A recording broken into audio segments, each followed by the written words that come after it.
할렐루야. 오늘 읽은 본문의 말씀을 중심으로 해서 피할 바위로 이끄시는 하나님, 어디로요?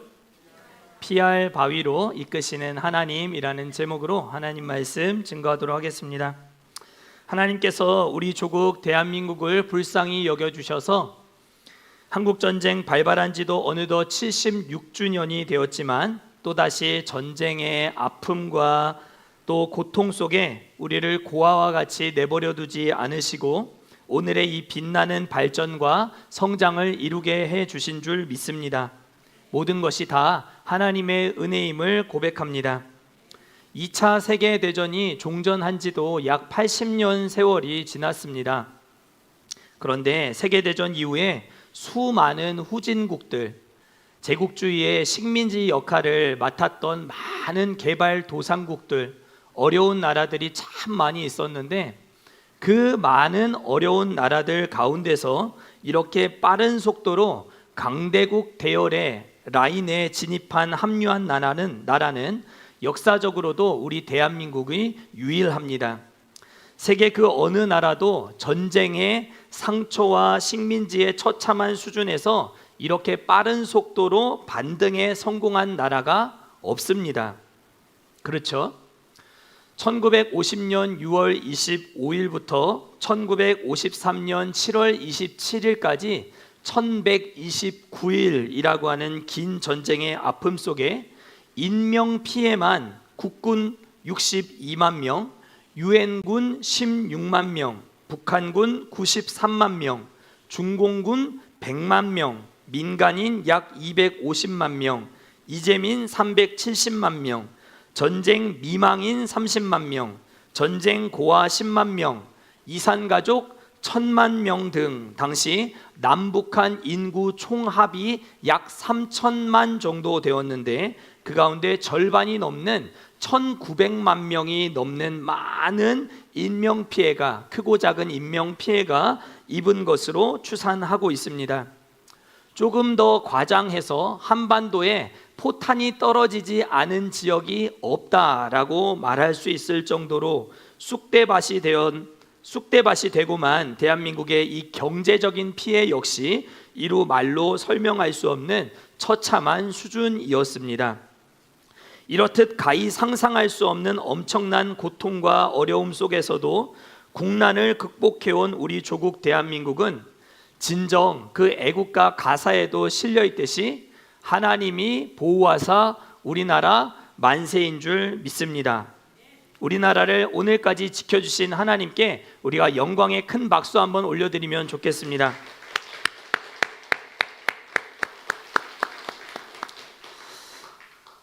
저는 1983년생이기 때문에 전쟁의 큰 여파와 피해에 대해서 피부로 체감하지 못했지만 우리 여기 계신 조금 나이가 조금 있으신 우리 형님 누님들은 아마도 그런 큰 어려움과 상처와 우리나라의 큰 슬픔을 아마 피부로 체험하시지 않으셨을까 싶습니다. 하나님은 그런 우리 대한민국을 불쌍히 여겨주시고 오늘 본문 속 다윗이 피할 바위로 이끌림을 받았던 것처럼 우리나라를 피할 바위로, 오늘 본문에 말하고 있는 셀라 하마 느곳이라고 하는 곳으로 이끌어 주셨듯이 우리나라를 인도해 주신 줄 믿습니다. 오늘 읽은 본문의 말씀을 중심으로 해서 피할 바위로 이끄시는 하나님, 여러분들도 다 만나실 수 있게 되기를 축복합니다. 우리는 다윗이 살아생전 마지막으로 요나단을 만난 장면을 오늘 우리가 본문 속에서 읽었습니다. 오늘을 마지막으로 다윗은 요나단을 살아서 만나지를 못합니다. 오늘이 마지막 장면입니다. 이들은 사무엘상 18장 3절에서 말하고 있듯이 그들은 서로를 자기의 생명처럼 사랑하여 언약을 맺었다라고 하는 구절로 시작해서 오늘 본문 23장 18절에서도 말하고 있듯이 서로를 너무너무 아끼는 모습으로 다시 한번 언약으로 자신의 서로의 관계를 마무리하고 있는 모습을 볼 수가 있습니다. 두 사람의 관계가 언약으로 맺어졌다, 언약으로 시작해서 언약으로 마쳤다라고 하는 것의 구체적인 의미가 무엇인지 우리 먼저 한번 생각해 보기를 원하는데요. 하나님의 말씀, 언약, 하나님과의 계약을 뜻하는 커비넌트, 이 언약이라고 하는 것, 그것은 세상이 주는 기쁨으로 하나가 된 관계를 말하는 것이 아니라 하나님만 주실 수 있는 영적 기쁨으로 서로의 시선이 하나님에게로 향해 간 그런 사이였다, 관계였다라고 하는 것을 증언해 주는 것입니다. 하나님이 주시는 영적 기쁨 안에서 서로 두 사람이 화합하고 하나가 된 관계였다라고 성경이 증언하고 있다는 것이죠. 저는 우리 교회 성도들의 관계도 모두 이런 관계가 되었으면 참 좋겠습니다. 어디서든지 만나면 그저 인간적으로만 즐겁고 성향이 잘 맞고 대화가 잘 되고 코드가 잘 맞는 놀고 먹고 즐기는 일에만 한마음 되는 것으로 그치지 않고, 교회는 동호회가 아니니까 세상 사람들과 다른 우리 모든 성도들은 하나님 안에서, 사명 안에서, 하나님 주시는 은혜와 기쁨 안에서 하나가 되어야 할 줄 믿습니다. 에베소서 2장 21절에서도 말하고 있듯이 주 안에서 서로 연결되어 성전이 되어가고 라고 하는 의미는 바로 이런 하나님이 주시는 영적 기쁨 안에서 화합과 하나됨을 누려가는 관계를 의미한다라고 생각합니다. 서로 다른 성향과 성품과 성격을 가지고 있지만 한 교회 안에서 서로의 다름을 인정하고 기도로 연결되고 주의 사랑으로 연결되고 더불어 한 교회 안에서 정말 하나님 말씀인 언약 안에서 집중하며 한 곳을 바라볼 줄 아는, 서로 너무나도 깊이 있고 오래가는 그런 관계로 발전되는 그런 다윗과 요나단과 같은 관계가 우리 모든 성도들의 관계가 될 수 있기를 주의 이름으로 간절히 축원합니다.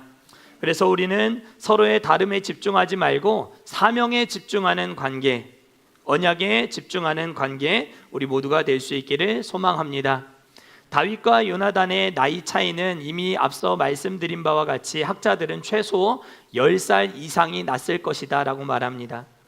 10살 이상의 나이 차를 극복하고 서로를 자기의 생명처럼 사랑하는 일, 다윗 입장에서도 요나단의 입장에서도 사실은 쉽지 않았겠다라는 생각을 우리가 금방 해볼 수 있습니다. 당시 다윗 시대의 수명은 오늘날과 같지 않습니다. 훨씬 더 짧은 수명이었죠. 그런 상황에서 10살의 나이 차를 극복하고 언약으로 맺어진 관계가 언약으로 맺어지는, 마무리되는 이런 관계가 되었다는 것, 쉽지 않은 일이었지만 그래도 이들은 하나님 말씀 안에서 하나 되는 일을 서로 추구하였다라고 하는 것을 알게 됩니다. 더불어 다윗은 자신을 죽이려고 하는 정적이었던 사울의 아들인 요나단, 그를 자기 생명처럼 사랑하는 일, 그의 얼굴을 볼 때마다 불쑥불쑥 올라오는 욱하는 이 감정을 다스리기가 참으로 어려웠겠다 생각이 듭니다. 요나단의 입장은 또 어떻겠습니까? 다윗을 볼 때마다 아버지를 밀어내고 아버지의 왕좌를 차지하게 될, 오늘 본문 말하고 있듯이 이스라엘의 다음의 왕은 너야 라고 말할 정도로 요나단에게도 사실 인간적인 관계로 보면 이 다윗을 사랑할 수 있을 만한 조건이 전혀 안 되는 관계였음을 우리가 알게 됩니다. 우리가 상황만 생각해 보면 살아온 배경도 다르고 출신도 다르고 성분도 다르고 심지어 언어도 다르고 연배도 다르고 우리가 다른 것을 따져보면 우리가 하나 될 수 없는 조건들은 너무나 많이 있습니다. 그러나 성도의 관계는 세상의 동호회와 달라야 한다는 것입니다. 하나님이 주시는 언약 안에서 우리가 관계를 맺어감으로 하나님 주시는 영적 기쁨 안에 하나가 됨을 추구해 나가는 그런 우리 모두 될 수 있기를 축복합니다. 다윗은 오늘 본문 속에서 자신을 따르는 백성 600명과 함께 10광야 수풀에 숨게 되었을 때 요나단만 만난 것이 아니라 10광야에 속해 있었던 10사람들 역시 만나게 되었다라고 말하고 있습니다. 거대한 600명 이상의 병력이 움직이는 장면을 10광야에 살고 있었던 사람들이 발견하지 못할 리가 없었던 것이죠. 그런데 중요한 사실은 우리가 지난주에도 살펴보았듯이 그일라 주민들이 다윗을 배신했던 것처럼 여기 10광야에 속한 사람들도 사울의 편에 서 있었던 사람들이었다라고 성경이 말하고 있다는 것입니다. 다윗이 600명과 함께 10광야 수풀에 숨었을 그때에 그 동네에 살고 있었던 10사람들은 다윗이 우리 동네 수풀에 숨었다는 사실을 사울에게 다 밀고하여 다 고자질하여 일러 바치는 장면을 오늘 본문에서 볼 수가 있습니다. 이들은 다윗의 동선을 추적하여 사울에게 일일이 하나하나 다 보고를 했고, 다윗은 계속해서 은신처를 사울에게 발각되는 위태로운 순간을 맞이하게 되는 것을 볼 수가 있습니다. 사울은 확실하게 이번에는 진짜 다윗을 잡았다라고 생각하며 달려들었던 것 같습니다. 사울이 군대를 이끌고 10광야의 보고를 받고 이제 그 광야 가운데로 다윗을 잡으러 쫓아 들어갈 그때에 하나님은 또 한 번 다윗을 그 위태로운 상황으로부터 건져내시는 모습을 오늘 본문에서 보여주고 있습니다. 방법이 어떤 방법이었는가? 그 일날 주문으로부터 하나님께서 다윗을 살려내실 때, 그때에도 하나님이 그를 피할 길로 열어주시고 사울의 손에 붙잡히지 않게 하셨는데, 오늘도 하나님은 사울의 추격과 다윗의 또 안전한 도피를 보여주고 계십니다. 이방 나라 블레셋을 사용하시는 방법이었습니다. 사울이 이번에는 진짜 다윗을 잡았다라고 생각하며 군대를 이끌고 10광야에 숨어있는 다윗을 이제 다 잡았다라고 생각했을 그때에 한 전령으로부터 보고를 받는데 블레셋이 이스라엘을 침략했다, 침공했다, 침노하기 시작했다라고 하는 전보를 이 사울이 받게 되는 것입니다.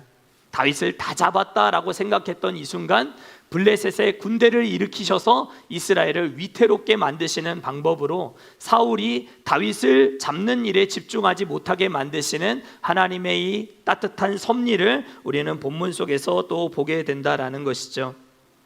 그리고 다윗이 피해 가게 된 그곳이 바로 오늘 본문 28절에 기록되어 있는 셀라 하마 느곳이라고 하는 지명에 속한 거대한 바위였습니다.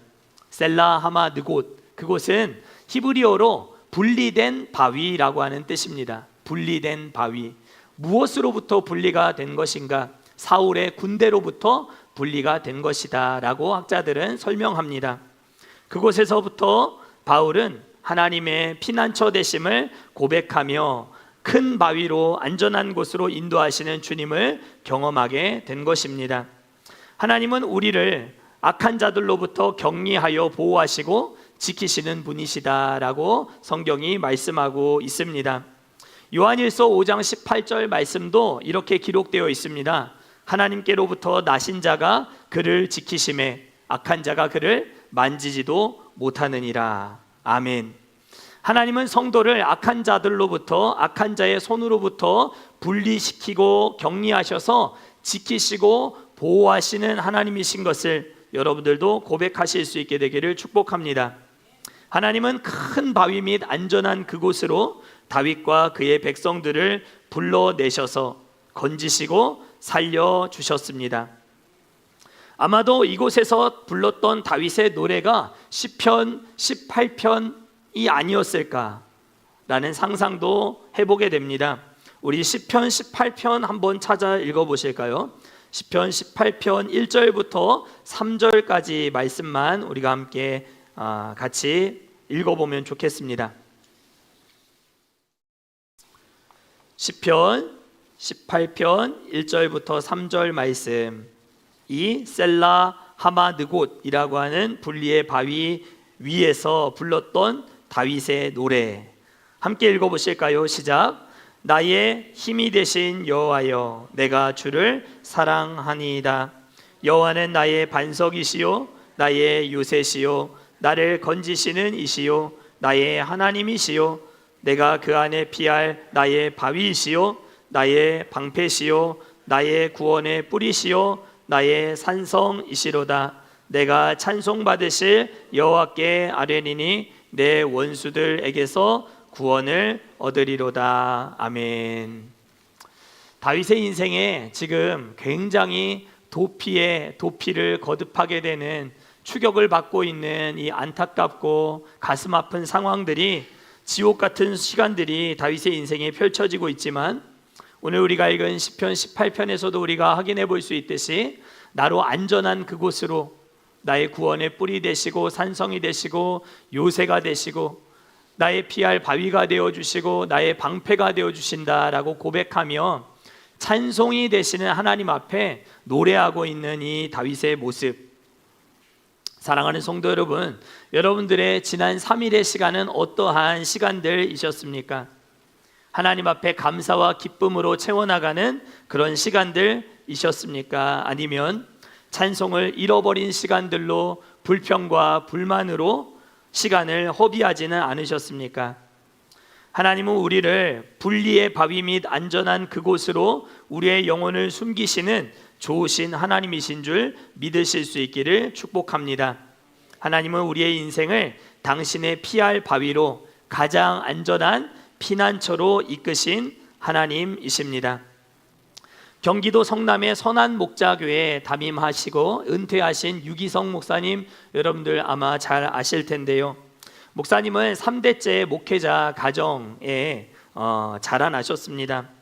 목사님은 신학교를 졸업하고 목사 안수를 받고 군목으로 군에 입대를 하게 되셨는데, 훈련을 받으면서 있었던 일들을 한번 간증하신 적이 있었습니다. 목사님 훈련을 받다가 사고로 다리가 부러지는 큰 중상을 입게 되어 응급수술을 받게 되셨다고 해요. 군의관은 목사님이 수술을 잘 하더라도 10중 8구는 다리를 절게 될 것이다 라고 진단하여 말을 해주었는데, 그 상황이 너무 황당스럽고 당황해서 생각나는 사람이 아버지 목사님밖에 없었다고 합니다. 근데 아버지 목사님이 연락이 닿지를 않았던 거예요. 그래서 그때 이 유 목사님은 오직 하나님께 매달려 기도하는 수밖에 없음을 깨닫고, 하나님밖에 내 도움이 없지, 그래 내가 목사가 되었지, 그렇게 생각하며 이 절박한 순간에 하나님 의지하는 것밖에 없다라고 생각하며 기도하며 수술을 받게 되셨다고 합니다. 그리고 기도의 내용이 이렇게 달라졌다고 해요. 설사 다리를 절어도 괜찮았습니다. 나머지 다리도 하나님께 드리겠습니다. 그리고 수술을 잘 받고 다행히 치료가 잘 되어서 목사님은 깨끗하게 치료를 잘 받고 절지 않고 군생활도 아주 안전하게 잘 마칠 수 있었다라고 고백하며, 목사님은 그때야말로 내 인생의 중대한 어느 전환점이었다라고 고백했습니다. 다윗에게도 아마 이 셀라 하마느곳이라고 하는 큰 바위 분리 위에서 불렀던 시편 18편 1절부터 3절까지의 내용을 보았을 때 큰 절망과 어려움의 순간이 있었지만, 그럼에도 불구하고 내 인생에 역전을 일으키시고 반등을 주시는 하나님을 노래하는 그런 순간이 아니었겠는가 생각을 해보게 되었습니다. 다윗에게 셀라 하마느곳이 바로 그런 의미 있는 장소가 되었다는 사실을 이어지는 29절과 24장 1절에서 우리가 확인해 볼 수 있습니다. 29절 말씀 같이 한번 읽어보실까요? 시작.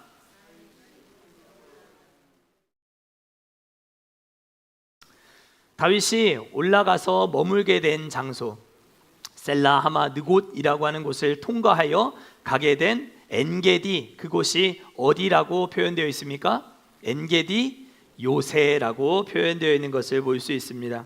다윗은 그곳을, 엔게디를 요새라고 보았습니다. 그런데 24장 1절을 보면 사울의 군대가 이 엔게디를 바라볼 때는 요새라고 보고 있지 않다라고 하는 것을 우리가 읽을 수가 있어요. 제가 한번 읽겠습니다. 사울이 블레셋 사람을 쫓다가 돌아오매 어떤 사람이 그에게 말하여 이르되 보소서 다윗이 엔게디 광야에 있더이다 하니. 아멘. 다윗은 셀라 하마느곳을 통과하여 도착하게 된 엔게디라고 하는 지역을 자신의 인생에 나를 지키시고 나를 돌보시고 천혜의 요새와 같은 장소로 내 인생을 이끌어 주시는 하나님이다 라고 고백했던 반면, 그 엔게디 요새에 있었던 다윗을 보았던 사울의 군사들은 그를 두고 엔게디 광야에 있었다라고 말하고 있는 것을 성경은 우리에게 가르쳐주고 있습니다. 이 차이가 어디에서 시작되었는가? 그것은 바로 셀라 하마느곳을 경험한 사람에게는 엔게디가 정말 풀 한 폭이 안 나는 광야임이 분명하지만 하나님이 내 인생을 지키시고 돌보시는 요새라고 고백되어지는 그런 장소가 되었는 반면, 또 사울의 군사의 입장에서는 셀라 하마 느곳이 없었기 때문에, 분리가 되었기 때문에, 그것을 경험해 보지 못했기 때문에 엔게디와 같은 똑같은 장소를 바라보면서도 그들은 천혜의 요새인 엔게디로 바라보지 못하고 아무것도 없는, 풀 한 폭이 나지 않는 그저 광야와 같은 곳으로 느껴질 수밖에 없었다라고 하는 것을 우리가 알게 된다라는 것입니다. 사랑하는 성도 여러분, 여러분들은 인생의 광야 가운데 요새에 처해 계십니까? 아니면 정말 아무것도 없는 광야 위에 서 계십니까? 이재철 목사님의 설교 중에 나오는 이야기를 제가 읽어드리도록 하겠습니다. 성도님 중에 수원 광교에 사시는 성도님 댁에서 구역 모임을 인도하던 때에 있었던 이야기를 목사님이 이렇게 설교 중에 인용하셨습니다. 17명 정도가 참석해서 함께 저녁 식사를 하며 은혜를 나누게 된 작지 않은 그 모임에서 구역 식구 중에 올해 80세가 된 어느 노 교우님이 찬송가를 부르자라고 말하기 시작했다 합니다. 그 교우님은 찬송가 549장을 선택하여 지목하시며 자신이 일평생 그 찬송가를 즐겨 불렀던 이유를 이어서 설명을 해주었다고 합니다. 그 이유가 다음과 같은 내용이었습니다. 1950년 6월 25일 북한군의 기습 남침으로 수도 서울이 사흘 만에 함락되고 말았습니다. 6월 27일 밤 서울이 북한군에 함락되던 바로 그날 밤이었습니다. 아버지께서는 가족들을 불러 모으고 가족 예배를 인도하셨습니다. 아버지는 이제 사람이 할 수 있는 일은 아무것도 없으니 모든 것을 주께 맡기자라고 말씀하셨습니다. 그리고 아버지의 선창으로 온 가족이 함께 불렀던 찬송이 찬송가 549장 내 주여 뜻대로 행하시옵소서였다는 것이었습니다. 서울이 북한군에 함락된 그 절체절명의 순간에 아버지의 유일한 소망은 예수 그리스도였다라는 것이죠. 그리고 그 이후 아버지는 가족과 함께 밤에 잠을 자다가 집에 떨어진 포탄으로 인해 운명하셨다라고 했습니다. 그리고 그 현장에서 아들만 살아남은 것이었습니다. 그때 아버지의 나이는 38살이었고 이 이야기를 꺼내고 있는 80대신 교우님은 12살 어린아이였었다고 합니다. 그 교우님은 아버지를 생각할 때마다 눈물이 난다며 잠시 하던 말을 멈추고 울먹이며 찬송가 549장 1절을 부르기 시작했다고 합니다. 내 주여 뜻대로